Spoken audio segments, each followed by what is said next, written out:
जय हिंद, वंदे मातरम। दोस्तों, स्वागत है आपका हमारे इस यूट्यूब चैनल पर। आज के इस वीडियो में जो आपका आरआरबी मिनिस्ट्रियल एंड आइसोलेट का एग्ज़ाम हुआ है 15 दिसंबर 2020 में सेकंड शिफ्ट में, उन्हीं क्वेश्चन पेपर पे डिस्कस करेंगे में कौन कौन से क्वेश्चन पूछे गए। तो दोस्तों, बने रहिए आप लोग मेरे साथ स्टार्ट से एंड तक। यदि वीडियो पसंद आए वीडियो को लाइक करें, शेयर करें। चैनल पर आप विजिट कर रहे हैं तो चैनल को सब्सक्राइब कर लें। पास ही में आपके बेल आइकॉन होगा, उसको भी दबा लें। इससे आने वाली सारी नए वीडियो नोटिफिकेशन आप सभी लोगों तक आसानी से पहुंच जाएगी। तो चलिए स्टार्ट करते हैं आज का वीडियो। पहला क्वेश्चन पूछा गया था कि यूएसए का राष्ट्रीय खेल क्या है। यूएसए का राष्ट्रीय खेल है बेसबॉल। दुनिया भर में बहुत से खेल खेले जाते हैं। हर देश का अपना एक राष्ट्रीय खेल होता है। जैसे कि भारत का राष्ट्रीय खेल जो है वो हॉकी है, वैसे ही अमेरिका का राष्ट्रीय खेल बेसबॉल है। बेसबॉल एक ऐसा खेल है जो कि सबसे पहले 1846 में खेला गया था। अमेरिका का राष्ट्रीय खेल बेसबॉल है। देखिए, बेसबॉल जो खेल है ये अमेरिका का राष्ट्रीय खेल है। ये भी बात आपको ध्यान में रखनी है। बेसबॉल एक बल्ले एवं गेंद से खेले जाने वाला अमेरिकी खेल है। बेसबॉल 1846 में इंग्लैंड में सबसे पहले खेला गया था, लेकिन इसको वास्तविक रूप कुछ परिवर्तन के साथ उत्तरी अमेरिका ने दिया। 19वीं शताब्दी के अंत में यह संयुक्त राज्य अमेरिका का राष्ट्रीय खेल बन गया। ठीक है। दूसरा क्वेश्चन, 28 फरवरी को किसके रूप में मनाया जाता है। तो 28 फरवरी जो है विज्ञान दिवस के रूप में मनाया जाता है। राष्ट्रीय विज्ञान दिवस से होने वाले लाभों के प्रति समाज में जागरूकता लाने और वैज्ञानिक सोच पैदा करने के उद्देश्य से राष्ट्रीय विज्ञान एवं प्रौद्योगिकी परिषद तथा विज्ञान एवं प्रौद्योगिकी मंत्रालय के तत्वावधान में हर साल 28 फरवरी को भारत में मनाया जाता है। तो विज्ञान दिवस से आपको इतनी जानकारी प्राप्त हो जाती है। और भी है, राष्ट्रीय विज्ञान दिवस रमन प्रभाव की खोज के कारण मनाया जाता है। ये क्यों मनाया जाता है? रमन प्रभाव के खोज के कारण। इस खोज की घोषणा भारतीय वैज्ञानिक sir Chandrashekhar Venkata Raman, sir CV Raman ने 28 फरवरी सन 1928 को की थी। इसी खोज के लिए उन्हें 1930 में नोबेल पुरस्कार दिया गया था। यह किसी भी भारतीय व एशियन व्यक्ति द्वारा जीता गया पहला नोबेल पुरस्कार था। आईसीसी के चेयरमैन कौन है? काफी इंपॉर्टेंट क्वेश्चन है ये। आईसीसी के चेयरमैन है गेंग वार्केल। न्यूजीलैंड क्रिकेट के गेंग वार्केल आईसीसी के अध्यक्ष नियुक्त किए गए हैं। वो भारत के शशांक मनोहर की जगह लेंगे, जिन्होंने इसी साल ये पद छोड़ा था। वार्केल पेशे से वकील हैं जो ऑकलैंड के निवासी हैं। वो साल 2012 से न्यूजीलैंड क्रिकेट के डायरेक्टर हैं। आईसीसी चेयरमैन के पद को संभालने के लिए उन्हें पुराना पद छोड़ना होगा। अगला क्वेश्चन पूछा गया था, चौरी चौरा घटना ये कब हुई थी। चौरी चौरा घटना 1922 ईस्वी को हुई थी। चौरी चौरा कांड 4 फरवरी 1922 को ब्रिटिश भारत में संयुक्त राज्य के गोरखपुर जिले के चौरी चौरा में हुई थी, जब असहयोग आंदोलन में भाग लेने वाले प्रदर्शनकारियों का एक बड़ा समूह पुलिस के साथ भिड़ गया था। जवाबी कार्रवाई में प्रदर्शनकारियों ने हमला किया और एक पुलिस स्टेशन में आग लगा दी थी, जिसके उनके सभी कब्जेदारी मारे गए। इस घटना के कारण 3 नागरिकों और 22 पुलिसकर्मियों की मौत हुई थी। तब महात्मा गांधी, जो हिंसा के सख्त खिलाफ थे, घटना के प्रत्यक्ष परिणाम के रूप में 12 फरवरी 1922 को राष्ट्रीय स्तर पर असहयोग आंदोलन को रोक दिया था। चौरी चौरा कांड के अभियुक्तों का मुकदमा पंडित मदन मोहन मालवीय ने लड़ा और उन्हें बचा ले जाना उनकी एक बहुत बड़ी सफलता थी।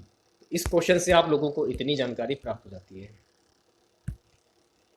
अगला क्वेश्चन, पोलो में कितने खिलाड़ी होते हैं। तो पोलो में कुल 4 खिलाड़ी होते हैं, ये आपको ध्यान रखना है। ठीक है। पोलो अंग्रेजी की एक टीम का खेल है जिसे घोड़ों पर बैठकर खेला जाता है, जिसका उद्देश्य प्रतिद्वंदी टीम के विरुद्ध गोल करना होता है। इसे ब्रिटिश काल के दौरान काफी ख्याति मिली। इसमें खिलाड़ी एक प्लास्टिक या लकड़ी की गेंद को बड़े हॉकी जैसे डंडे से मारकर सामने वाली टीम के गोल में डालने की कोशिश करते हैं। परंपरागत तरीके से यह खेल बड़ी रफ्तार के साथ एक बड़े खुले मैदान में खेला जाता है। हर टीम में 4 खिलाड़ी होते हैं। इसका उद्भव प्राचीन फारस में माना जाता है। फारस में 525 ईस्वी पूर्व में पुट्टू के नाम से यह खेला जाता था। कुछ इसे मणिपुर मानते हैं। भारत में यह खेल 10वीं हुसार रेजिमेंट द्वारा 1869 ईस्वी में इंग्लैंड ले जाया गया। इस खेल में आमतौर पर सभी खिलाड़ी हेलमेट पहनते हैं। तो इस क्वेश्चन से आप लोगों को इतनी जानकारी प्राप्त हो जाती है। छठा क्वेश्चन, 2019 में बेस्ट प्लेयर क्रिकेट अवार्ड किसे मिला था? रोहित शर्मा को। भारतीय बल्लेबाज रोहित शर्मा को वर्ष 2019 का सर्वश्रेष्ठ वनडे खिलाड़ी घोषित किया गया है, जबकि इंग्लैंड के बेन स्टोक्स को सबसे बेहतरीन क्रिकेटर चुना गया है। सातवां क्वेश्चन देखिए क्या है, 2019 में भारत रत्न किसको मिला? 2019 का भारत रत्न तो ये मिला है प्रणब मुखर्जी, भूपेन हजारिका। पूर्व राष्ट्रपति प्रणब मुखर्जी, जनसंघ के नेता नानाजी देशमुख एवं प्रसिद्ध गायक भूपेन हजारिका को 8 अगस्त 2019 को भारत रत्न से सम्मानित किया गया। वर्ष 2019 के लिए भारत रत्न सम्मान की घोषणा गणतंत्र दिवस की पूर्व संध्या पर 25 जनवरी को की गई थी। तो इस क्वेश्चन से आप लोगों को इतनी जानकारी प्राप्त हो जाती है। आठवां क्वेश्चन, कितने केंद्र शासित राज्य हैं? 8। वर्तमान में भारत में कुल 7 केंद्र शासित प्रदेश हैं, जिसमें दिल्ली और पांडिचेरी को आंशिक रूप से राज्य का दर्जा प्रदान किया गया है। प्रत्येक केंद्र शासित प्रदेश की अपनी एक राजधानी या प्रशासन का मुख्य कार्य क्षेत्र होता है। 8 नहीं होंगे, कुल 7 केंद्र शासित प्रदेश हैं, ये आपको ध्यान रखना है। 8 नहीं होंगे, 7 केंद्र शासित प्रदेश की संख्या है। नीति आयोग के सीईओ कौन है? अमिताभ कांत। नीति आयोग के सीईओ है अमिताभ कांत। तो अमिताभ कांत का जन्म कब हुआ था? 1 मार्च 1956 को। भारत सरकार द्वारा गठित नीति आयोग के मुख्य कार्यकारी अधिकारी हैं। इसके पूर्व वे औद्योगिक नीति व प्रोत्साहन विभाग के सचिव थे। वे भारतीय प्रशासनिक सेवा केरल कैडर के 1980 बैच के अधिकारी हैं। भैया मेरे अगला क्वेश्चन देखिए क्या है, 2022 का फीफा वर्ल्ड कप कौन सा देश आयोजित करेगा? 2022 का फीफा वर्ल्ड कप कतर देश आयोजित करेगा। 2022 फीफा विश्व cup, 2022 FIFA world cup, FIFA विश्व कप प्रतियोगिता का 22वां संस्करण अनुसूचित किया गया है। तो इस क्वेश्चन से आप लोगों को इतनी जानकारी प्राप्त हो जाती है। ठीक है, भारत का सबसे पुराना जो डैम है वो कौन सा है? तमिलनाडु में पवित्र कावेरी नदी पर स्थित कलनई का ग्रैंड एनीटर दुनिया का सबसे पुराना बांध है। कौन सा है? ग्रेट एनीकट। इंदिरा सागर बांध भारत का सबसे बड़ा जलाशय है। इसके बाद अन्य शीर्ष बड़े और बड़े जलाशय हैं। नहरों और चैनल वाले भारत के ये प्रमुख बांध वन जीवों के लिए एक आदर्श वातावरण प्रदान करते हैं। चलिए बात करते हैं नेक्स्ट क्वेश्चन की। भारत के पहले चुनाव मंत्री कौन थे? भारत के पहले चुनाव मंत्री थे सुकुमार सेन। सुकुमार सेन भारत के पहले मुख्य चुनाव आयुक्त थे, जो 21 मार्च 1950 से लेकर 19 दिसंबर 1958 तक इस पद पर रहे। इनकी सेवाओं के लिए सन 1958 में इन्हें पद्म भूषण से सम्मानित किया गया। वे पश्चिम बंगाल राज्य से हैं। अगला क्वेश्चन, शाहजहां का काल 1627 से 1650। भारत के राष्ट्रपति कौन है वर्तमान में? भारत के राष्ट्रपति हैं रामनाथ कोविंद। रामनाथ कोविंद का जन्म 1 अक्टूबर 1945 भारतीय राजनीतिक थे, जो कि 20 जुलाई 2017 को भारत के 14वें राष्ट्रपति निर्वाचित हुए। 25 जुलाई 2017 को उच्चतम न्यायालय के तत्कालीन मुख्य न्यायाधीश जे खेर ने भारत के राष्ट्रपति के रूप में शपथ दिलाई। वे राज्यसभा सदस्य तथा बिहार राज्य के राज्यपाल भी रह चुके हैं। ठीक है, भारत के पहले मुस्लिम प्रेसिडेंट कौन थे? भारत के पहले मुस्लिम प्रेसिडेंट थे जाकिर हुसैन।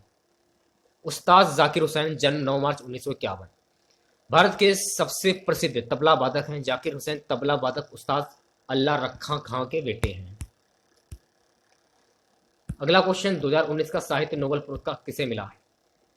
2019 का साहित्य नोबेल पुरस्कार टोकाचुर्क को 2018 के लिए, जबकि पीटर हैंडकॉक को 2019 के लिए पुरस्कार देने की घोषणा की गई। 2018 में साहित्य पुरस्कार की घोषणा पिछले साल साहित्य का नोबेल की घोषणा नहीं किए जाने के कारण की गई।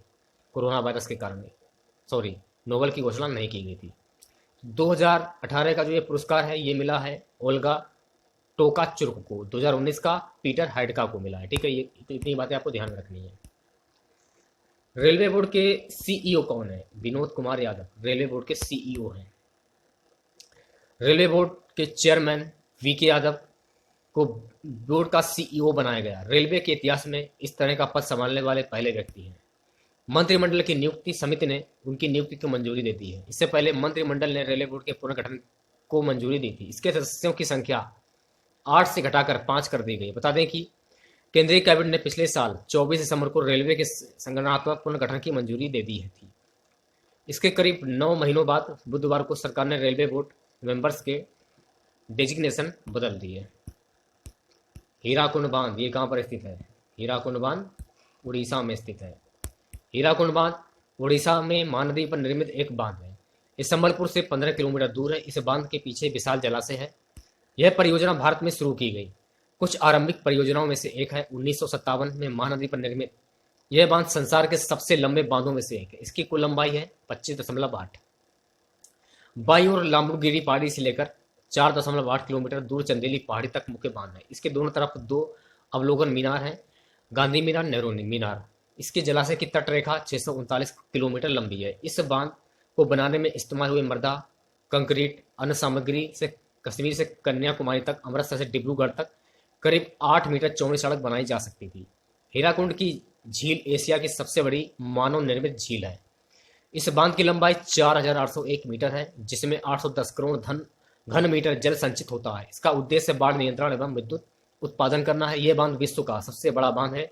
हीराकुंड बांध परियोजना पर हीराकुंड के अलावा 2 और बांध उपस्थित है। तो इस क्वेश्चन से आप लोगों को इतनी जानकारी प्राप्त हो जाती है। कोरोना सबसे पहले किस राज्य में पाया गया? कोरोना का मामला सबसे पहले केरल राज्य में पाया गया था। जलोढ़ मिट्टी किस फसल के लिए उपयोगी है? तो देखिए, कपास, तंबाकू, चावल, गेहूं, बाजरा, ज्वार, मटर, लोबिया, काबुली चना, काला चना, हरा चना, सोयाबीन, मूंगफली, सरसों, तिल, जूट, मक्का, तिलहन फसलें, सब्जियों और फलों की खेती इस मिट्टी से की जाती है। तो दोस्तों, ये थे आपके सेकंड शिफ्ट के कुछ क्वेश्चन जो हमको मिले थे, जो मैंने आपके सामने शेयर किए। वीडियो अच्छा लगा हो, वीडियो को लाइक और शेयर जरूर करें। चैनल पर पहली बार विजिट कर रहे हैं तो चैनल को सब्सक्राइब कर लें। पास ही में आपके बेल आइकन होगा, उसको भी दबा लें। इससे आने वाली सारी नई वीडियो नोटिफिकेशन आप सभी लोगों तक आसानी से पहुंच जाएगी। मिलते हैं नेक्स्ट वीडियो के साथ। जय हिंद, जय भारत।